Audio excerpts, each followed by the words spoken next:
Acusações mútuas de heresia por implicações lógicas entre calvinistas e arminianos. Eu sou Ezequiel Gomes, convido você a estudarmos um pouquinho mais hoje sobre este amplo e complexo mundo da teologia e desta, entre aspas, briga entre calvinistas e arminianos, que já é muito clássica e famosa na história da teologia, tá bom? Essa discussão, ou essa polêmica, ou essa briga entre calvinismo e arminianismo já redundou em inúmeros problemas sociais para os grupos, envolvidos nessa discussão. Desde desentendimentos mais simples em termos de discordâncias, polêmicas e etc., até brigas, divisões, excomungações e até alguma violência já existiu em função desta discussão, em relação à teologia calvinista e arminiana. Poderíamos chamar assim de uma espiral de problemas, uma ampla gama de problemas surgindo desta discussão. Agora, a face atual, mais visível dessa discussão, essa não é a única face visível, mas é a mais visível, são as discussões intelectuais que a gente vê tanto no mundo acadêmico quanto nas redes sociais, na internet, em relação a qual teologia é mais bíblica, é mais coerente com a palavra de Deus, etc. e tal.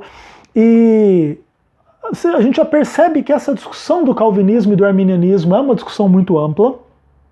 E hoje nós vamos nos ater a algumas questões intelectuais deste assunto. Então vamos relembrar o título do vídeo, Acusações mútuas de heresia.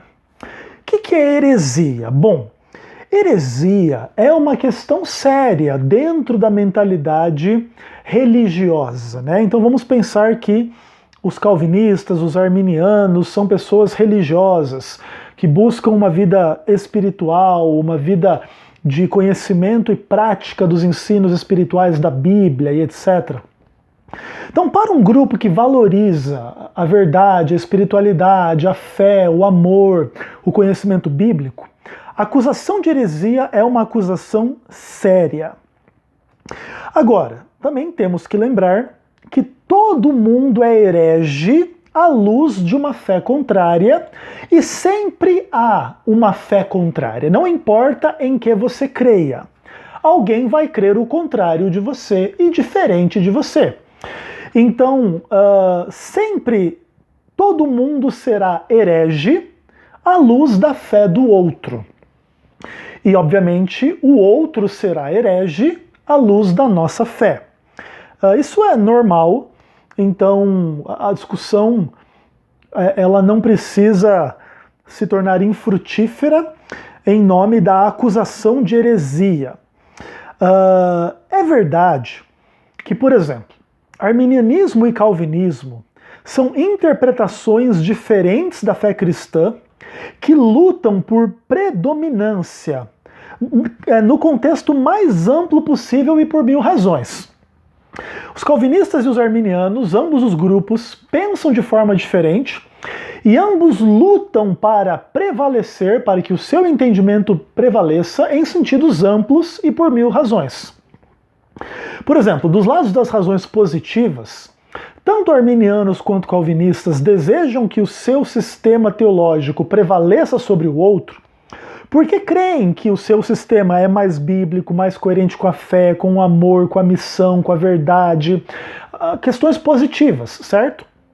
Agora, claro, também é verdade que arminianos ou calvinistas desejem que o seu sistema prevaleça por razões negativas, como obter lucro, obter satisfação social ou pessoal particular, satisfação psicológica, ou questões em geral, benefícios seculares, financeiros. Então, por exemplo, vamos pensar que o arminianismo prevaleça contra o calvinismo, e eu escrevo um livro arminiano, vou vender mais do que se eu escrever um livro calvinista. Se o calvinismo prevalecer, aquele que escreveu um livro calvinista vai ter mais chance de vender esse livro do que o arminiano. Então, às vezes, algumas intenções desse tipo, como lucro, como fama, como status dentro do grupo, com a maioria e etc e tal, podem macular o desejo de que o seu sistema teológico prevaleça sobre o outro, ok? Agora, quem que é o herege? O herege é aquele que encarna o anti-ideal cristão. O herege encarna características como mentira, hipocrisia, engano, maldade, vergonha, desprezo e a própria ideia da condenação.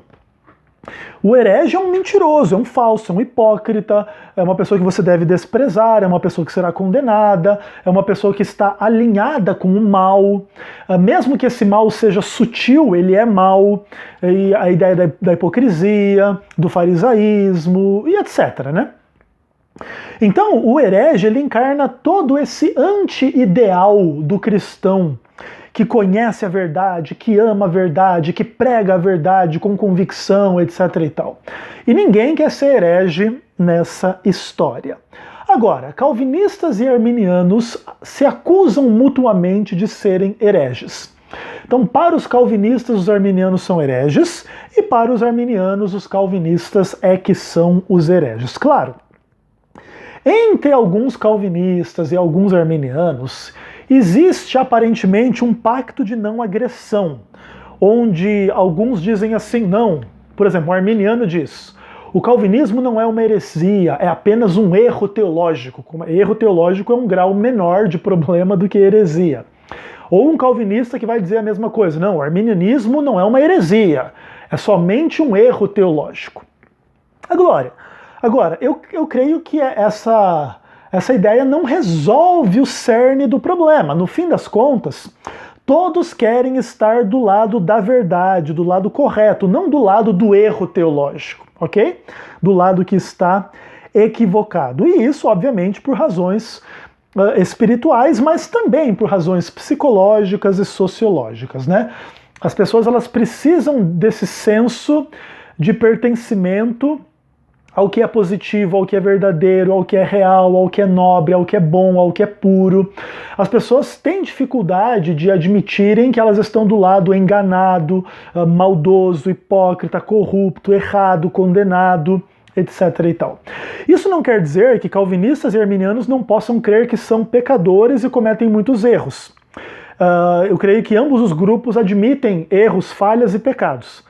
Mas o ponto é que esses erros, falhas e pecados estão diante da lei moral, não diante das convicções teológicas.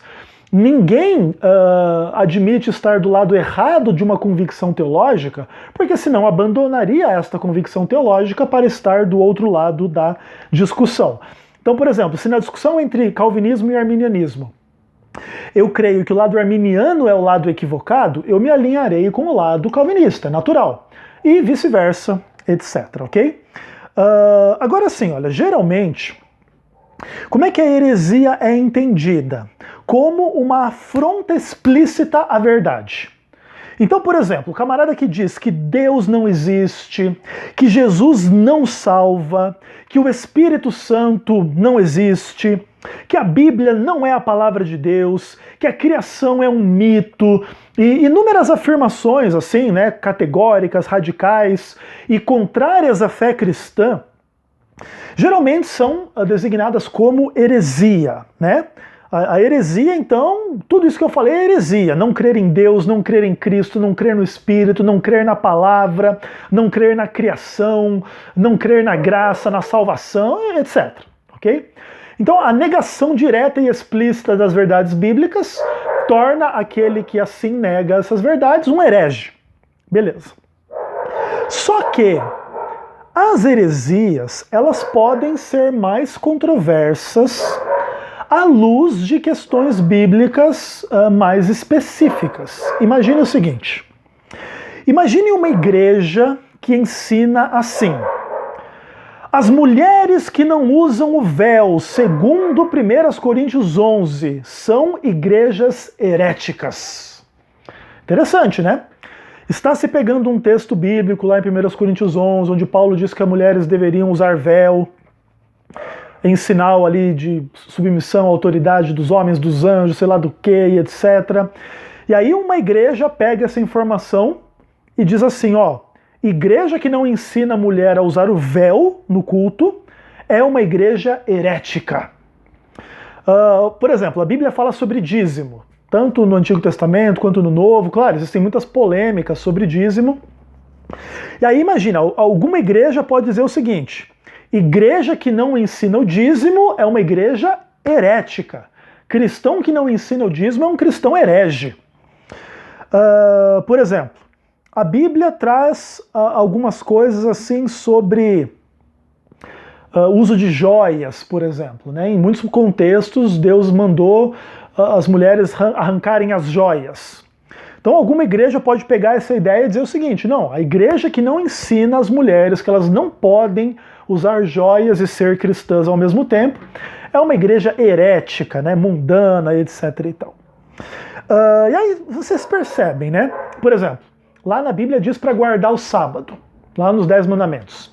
Então, a igreja que não ensina a guarda do sábado é herética, ok? Bacana. Só que o que acontece?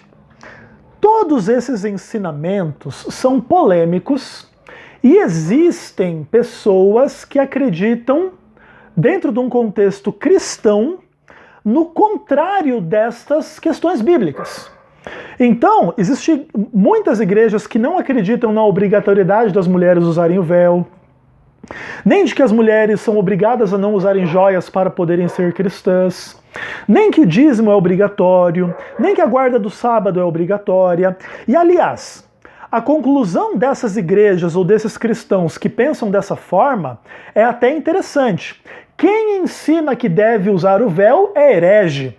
Quem ensina que deve dar o dízimo é herege. Quem ensina que deve evitar as joias é herege. Quem ensina a guarda do sábado é herege. E aqui gera uma situação muito interessante, né? Às vezes a pessoa pode ser acusada de herege por seguir a Bíblia, pelo menos em algum ponto controverso, e aqui existem muitas questões, especialmente sobre o Antigo Testamento, mas, por exemplo, no caso do véu, no Novo Testamento também. Porque a ideia de muitas igrejas e de muitos cristãos é que muitas coisas que estão descritas na Bíblia eram culturalmente condicionadas, ou pertencem a dispensações ou a momentos da história do povo de Deus que não mais se aplicam ao momento, à dispensação atual do povo de Deus. Então, existem inúmeras discussões sobre o Antigo Testamento, o Novo Testamento, a relação de uma coisa e outra, e aquilo que permanece como norma válida para os cristãos hoje. E obviamente que quem entende de uma forma acusa quem entende de outra forma de heresia e vice-versa, ok? A discussão não poderia ser maior, a discussão é enorme, ela é infinita, provavelmente. E o dilema é extremamente profundo, porque no fim, esse dilema da heresia é o dilema do que realmente é a verdade bíblica e etc. e tal. Agora, o problema, ele é ainda mais profundo do que esse simplesmente dos textos bíblicos. Para além das questões diretamente bíblicas, ilustradas nessas coisas que eu falei, existe uma questão sobre como lidar com a essência do pensamento humano e com a essência da teologia cristã para além do texto bíblico. Porque frequentemente a teologia cristã faz afirmações baseadas no texto bíblico, mas que vão além do texto bíblico. Então, por exemplo, eu leio que Deus é amor, então eu concluo: Deus ama o Ezequiel Gomes. A Bíblia não diz Deus ama o Ezequiel Gomes, mas a Bíblia diz que Deus é amor. Mas em nome do que a Bíblia diz, eu deduzo como verdade bíblica o que a Bíblia não diz. Então a teologia, em grande medida, leva em conta inúmeras afirmações humanas em nome da Bíblia que a Bíblia não diz. E se já é complicado a gente julgar o que a Bíblia diz, o que é válido ou não, imagine o que a Bíblia não diz em nome da Bíblia e o que é válido ou não. A discussão é elevada ao máximo grau. Agora, a coisa fica mais complicada quando a heresia é definida com base em implicações lógicas de um determinado sistema de pensamento teológico. Aqui, a questão se torna absolutamente ampla, abrangente.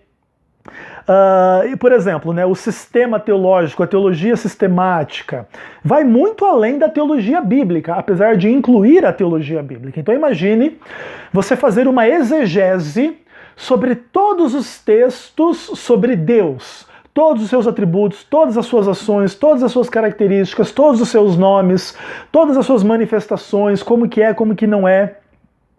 E em nome de todas as exegeses, de todos os textos, você ainda retirar deles frases, conceitos, princípios que vão além das próprias frases bíblicas e tal, para descrever como Deus é ou não é dentro do seu sistema. Isso que estamos falando só de Deus. E se vamos falar da humanidade, do pecado, da salvação, da escatologia, da vida cristã, do Antigo Testamento, do Novo, etc., a coisa é absolutamente ampla. Agora, o sistema teológico já é uma coisa enorme. Agora, quando a gente fala de implicações lógicas, a gente está falando da precisão do pensamento humano, que deve ser bem definido para a gente poder avaliar essas implicações lógicas. E aí a gente entra no mundo da filosofia, da epistemologia. Resumo, né? Uma discussão ampla sobre essa questão envolveria a gente discutir as teorias da linguagem, a natureza do pensamento, a história, a revelação, a tradição e a cosmovisão de cada sistema teológico. Diferentemente, hoje estamos trabalhando com apenas dois, arminianismo e calvinismo, apesar de os dois serem multifacetados e existirem pessoas que têm um cerne de pensamento igual, mas pensamentos diferentes em coisas consideradas um pouco mais periféricas. Então, veja bem, quando a gente coloca a questão de uma forma tão ampla como eu estou colocando, muita gente se desanima e pensa assim, olha, quando o assunto é muito grande assim, você fica desanimado. Já viram aquela frase, aquela postagenzinha de Facebook, que é um livro, tem umas 10 mil páginas assim, aí diz assim, como entender as mulheres, uma breve introdução, algo assim. É um negócio de 10 mil páginas. Imagina, né? Se a introdução do problema é 10 mil páginas, você cansa antes de começar. E tem algumas pessoas que acham que a discussão que eu estou fazendo aqui ela é muito cansativa antes mesmo que ela comece. Agora, é verdade que o desafio de discutir essas questões é enorme. Mas também é verdade que esse desafio é inevitável, até porque arminianos e calvinistas estão se acusando que as implicações lógicas dos seus sistemas teológicos conduzem a heresias. Então a gente tem que discutir essas implicações lógicas, dentro, obviamente, de todo esse arcabouço de exegese, teologia sistemática, cosmovisão, filosofia e etc. Ok? E assim, é um engano pensar que somente um lado dessa história lida com cosmovisão, filosofia e etc. Não. Existe uma filosofia, uma cosmovisão alinhada ao arminianismo, existe uma filosofia, uma cosmovisão alinhada ao calvinismo. Ok? E assim, ó, e essas implicações lógicas suscitam ao debate. E eu vou dar 2 exemplos ilustrativos sobre esta questão. Primeiro de tudo, eu quero falar sobre uma implicação lógica do calvinismo segundo uma crítica arminiana. Então, eu vou ler aqui, ó, O Lado Negro do Calvinismo, a visão calvinista da eleição, escrito por George Bryson, não sei se é assim que fala, George Bryson. Então aqui, ó, O Lado Negro do Calvinismo, página 300. E aqui o nosso amigo arminiano ele vai criticar o calvinismo dizendo o seguinte: os calvinistas podem até falar do pecado como causando isso ou aquilo, em sentido secundário, mas em sentido primário e moralmente responsável, um calvinismo consistente ensina que Deus causa todas as coisas, incluindo o pecado. Então percebam, aqui o nosso amigo George Bryson, ele enxerga no calvinismo uma implicação lógica. Mesmo que o calvinista negue que Deus é a causa do pecado, esta é a implicação lógica. Logo depois ele diz o seguinte: alguns calvinistas podem não ter a intenção de ensinar isso, e podem até mesmo negar que isso é o que estão ensinando. Em ambos os casos, no entanto, esses calvinistas estão falhando em compreender os ensinamentos implícitos da teologia reformada.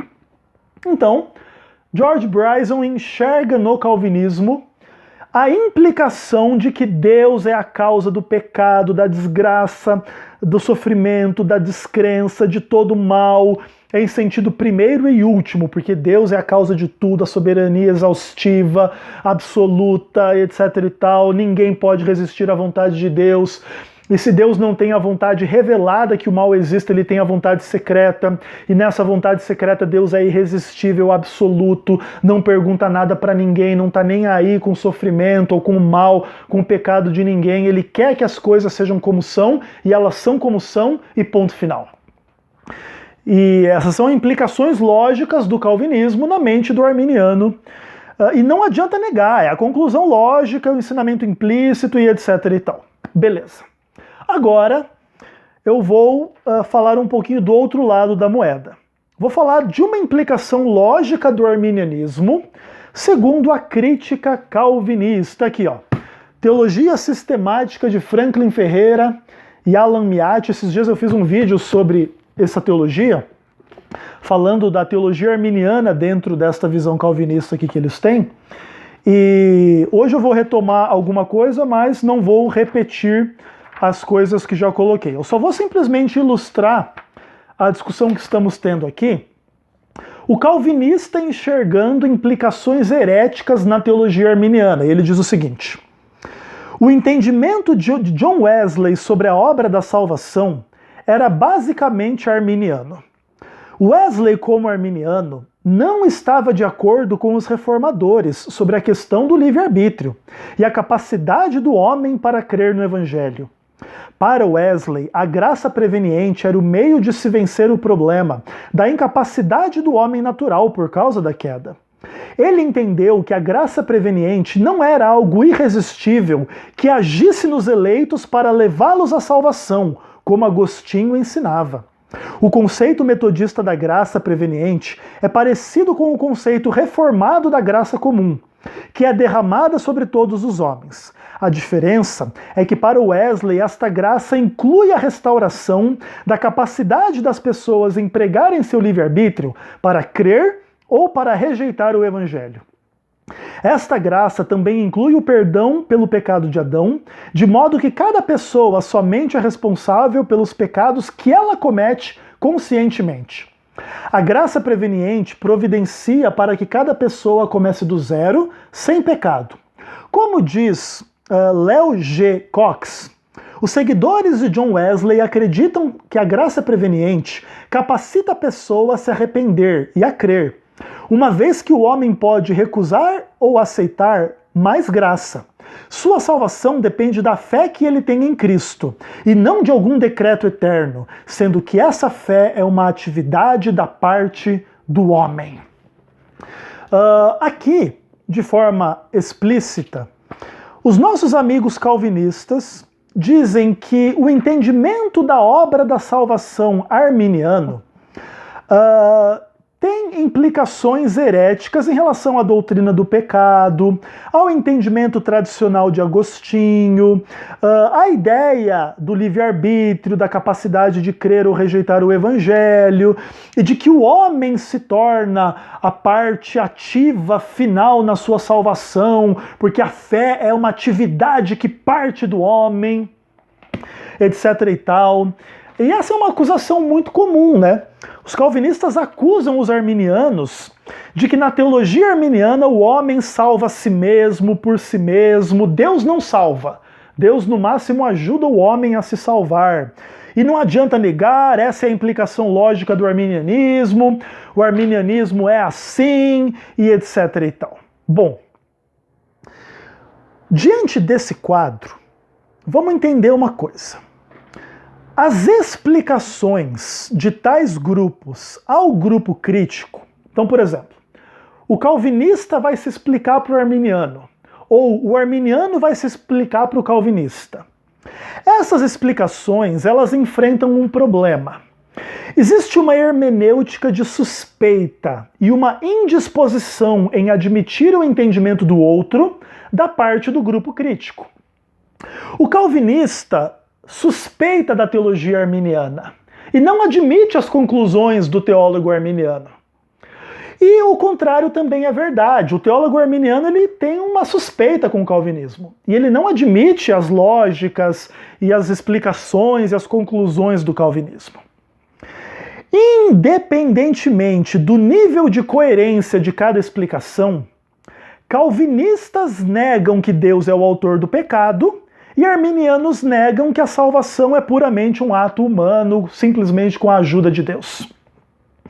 Claro, podemos avaliar o nível de coerência de cada resposta. Por que que tal calvinista que defende isso sobre o mal defende que o Deus não é o autor do pecado? Beleza. Por que que esse arminiano que entende isso sobre a graça ou sobre a salvação não está realmente acreditando numa salvação puramente humana e etc e tal? Agora, independentemente da gente discordar ou não de um grupo ou de outro, é fato que existem calvinistas que negam que Deus é o autor do pecado e arminianos que negam que a salvação vem do homem, pelo homem e etc e tal. Problemas. Os problemas são os seguintes. As lógicas, os pressupostos, as cosmovisões em conflito do arminianismo e do calvinismo enxergam na outra teologia fuga das respostas uns dos outros. Quando o calvinista começa a explicar por que na sua visão Deus não é o autor do mal, apesar dessa visão da soberania que eles têm, o arminiano começa a ver, o cara está fugindo do problema. E o contrário também é verdade. Quando o arminiano começa a explicar para o calvinista que ele, apesar de ser sinergista, não crê que o homem dá a palavra final na salvação e merece glória pela salvação e mérito e etc., o calvinista olha desconfiado e diz, não, esse cara está fugindo do problema. Outra coisa, o outro problema.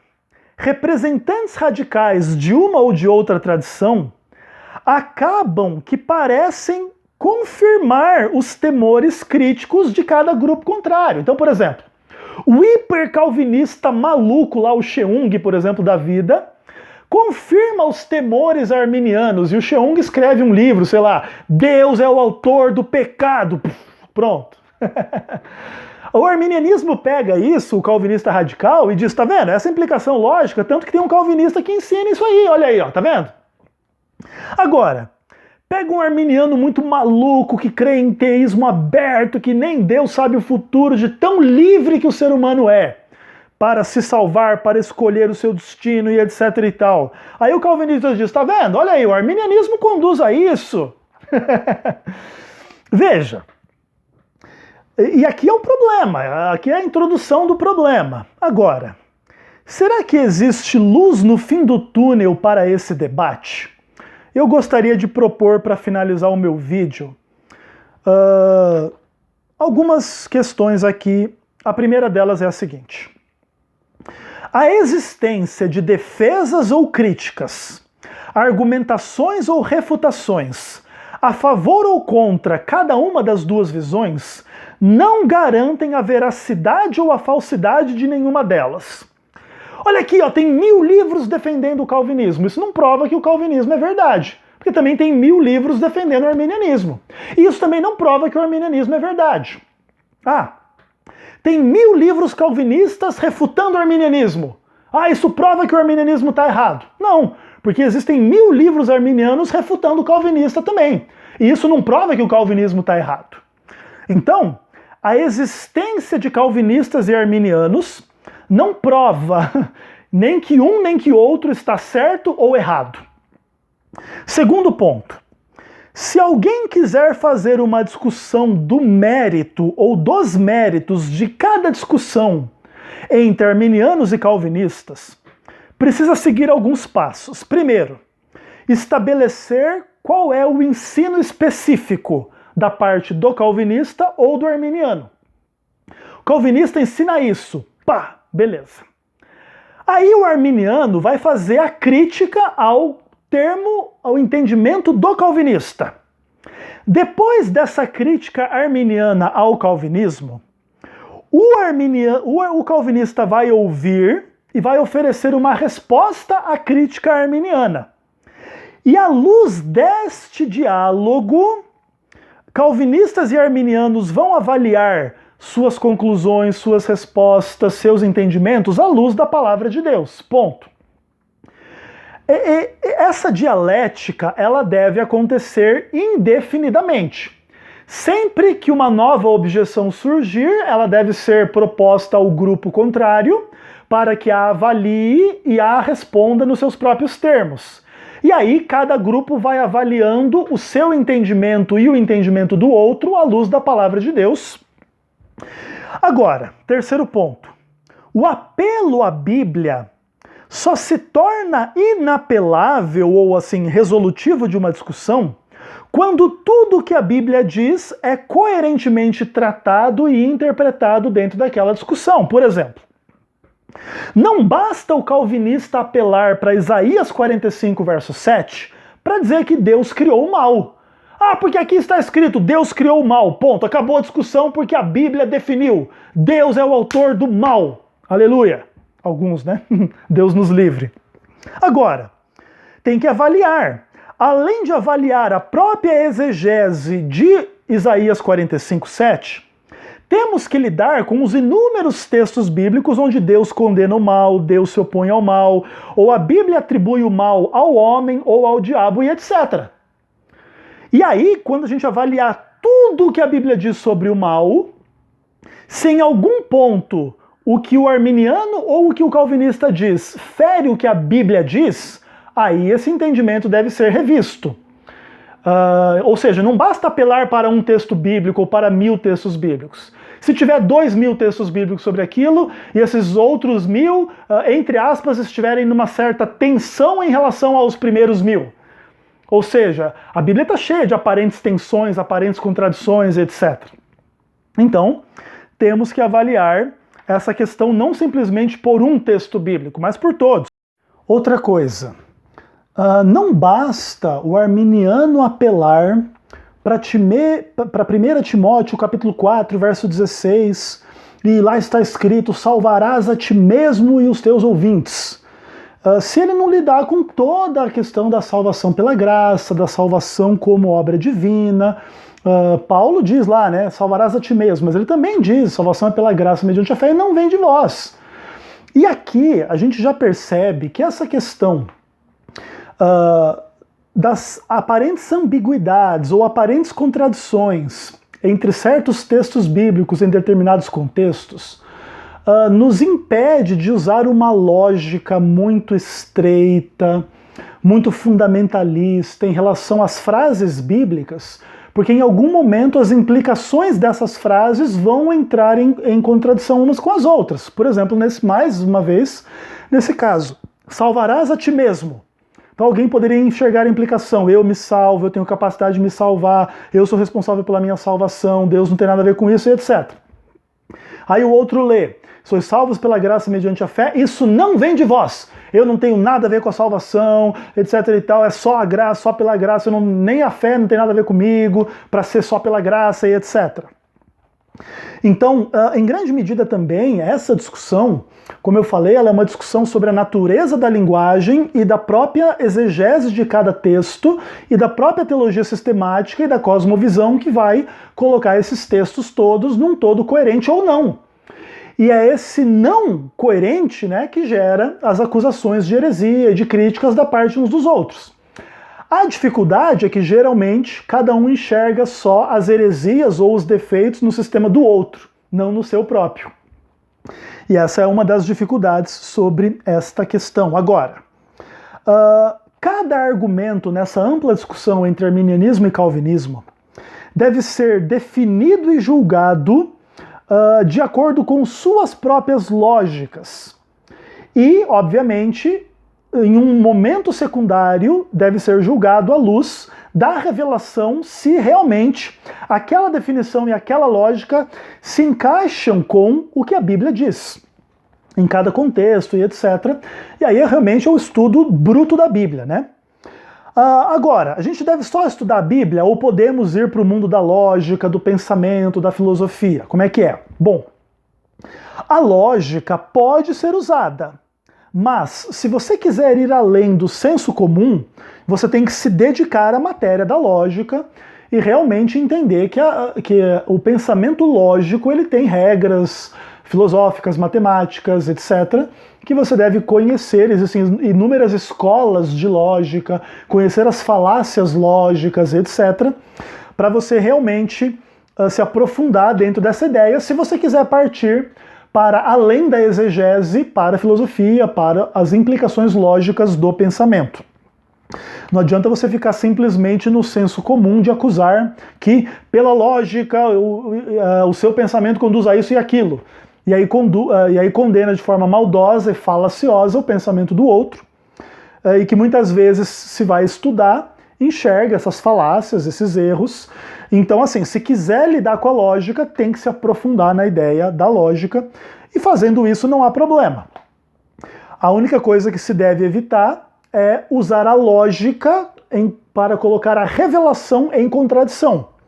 Se a gente tivesse que escolher entre a lógica e a revelação, ficamos com a revelação. Ainda que cremos que a revelação tem lógica e tem fundamento, ainda que a lógica e o fundamento da revelação não sejam da epistemologia científica do século XXI, mas representem o pensamento hebraico, em grande medida, como matriz da lógica bíblica, o pensamento hebraico antigo. Claro, isso não quer dizer também que há uma ruptura absoluta entre o pensamento antigo e moderno, etc., mas tudo deve ser estudado, questionado, discutido. E se você quiser entrar por esse caminho, tem que se aprofundar mesmo, tá bom? E por fim, eu gostaria de terminar dizendo que essa discussão nunca chegará a um fim, mas ela pode e deve ir além de dois grupos simplesmente acusando uns aos outros com base em espantalhos. Tanto calvinistas quanto arminianos acusam-se mutuamente, e ambos os grupos muitas vezes utilizam-se de espantalhos para bater no entendimento do outro. Por isso, se a gente quer conduzir a igreja ao amadurecimento em relação a esses temas, edificar o corpo de Cristo no crescimento, no conhecimento e na graça, a gente precisa se envolver num diálogo profundo, honesto, amoroso, verdadeiro, onde a gente se permita ouvir o outro lado e ser questionado, e que o outro lado também permita ser questionado e ouvir o que você tem a dizer. Se seguirmos nessa direção, ainda que permaneçam divergências, haverá crescimento. E frequentemente a gente cresce com o entendimento do outro, mesmo quando esse entendimento não se submete ao nosso. E por isso Deus permite esta situação, que muitas vezes as pessoas veem tudo isso de uma forma como se a religião fosse muito confusa e não houvesse realmente uma verdade ou um árbitro final por detrás de tudo isso. Um pouco, né, do pós-modernismo, do relativismo e etc. se alimentam um pouco desse tipo de problemática que eu estou colocando aqui. Agora, um certo relativismo ou as características positivas do pós-modernismo não devem ser usadas como desculpa para se negar todo e qualquer sentido da verdade bíblica ou da verdade racional, científica do universo. A existência de subjetividades, ela pode ser admitida sem que com isso se questiona o que é objetivo. Eu acho que nesse ponto a gente precisa amadurecer entre os cristãos para podermos apresentar para a sociedade mais ampla, filosófica, ateia, hedonista e etc., uma forma de lidar com a teologia que nos torne pessoas profundamente respeitosas ao pensamento divergente uns dos outros, dentro do cristianismo e para além, para que a gente possa impactar o mundo com o conhecimento da verdade e com o amor dentro desse contexto. Porque se a gente for simplesmente sermos um triste exemplo de fariseus, de radicais religiosos que ficam brigando, se condenando ao inferno por causa de minúcias, porque nem todo mundo pensa como nós pensamos, nós não vamos cumprir a nossa missão. E a missão de pregar o cristianismo pertence a todos os cristãos arminianos ou calvinistas. De maneira que a gente é forçado a buscar uma unidade, ainda que não precisamos negar as divergências. E essa unidade na diversidade e buscar amar a Deus e as pessoas acima de tudo, além das divergências, é que deve nos motivar a tentarmos abandonar a crítica pela crítica, a acusação pela acusação, de que o outro é herege pelas implicações lógicas do seu sistema e porque eu tô certo em tudo, e etc e tal, para a gente poder aprender a dialogar com a visão do outro, inclusive aprender a burilar e a crescer na nossa visão em função da existência da visão do outro, e ainda que a gente possa admitir que nós entendemos de uma forma que o outro não entende, que isso não se torne o veículo de acusação amarga, briga, falta de amor, porque aí nós ganhamos a discussão e perdemos o cristianismo. E se a gente ganhar a discussão e perder o cristianismo, a gente pode ganhar o mundo, mas a gente vai perder a alma. Então que essas discussões não abalem o nosso cristianismo, mas aguçem a nossa busca pela verdade. Eu sou arminiano convicto, ainda que eu, obviamente, tenha que avaliar e reavaliar o meu arminianismo à luz de muitas críticas calvinistas. E ofereço as minhas críticas arminianas ao calvinismo para que eles também, que queiram assim fazer, possam ter material para fazer também as suas avaliações e críticas a respeito do seu próprio sistema filosófico-teológico, sua cosmovisão e etc. E eu creio que nesse caminho podemos viver com menos acusação e mais edificação.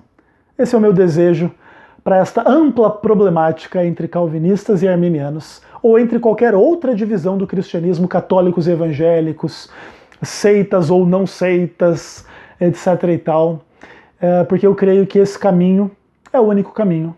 É o caminho de fazer para o outro que a gente gostaria que fizesse para nós. Como queremos que a nossa visão seja respeitada, devemos respeitar a visão do outro. E assim como queremos que os outros entendam e dialoguem com as nossas convicções, devemos buscar entender e dialogar com as convicções deles. Um ótimo sábado para todos, uma boa noite, uma boa semana. Deus abençoe a todos em nome do Senhor Jesus. Até o próximo vídeo, se Deus quiser. Amém.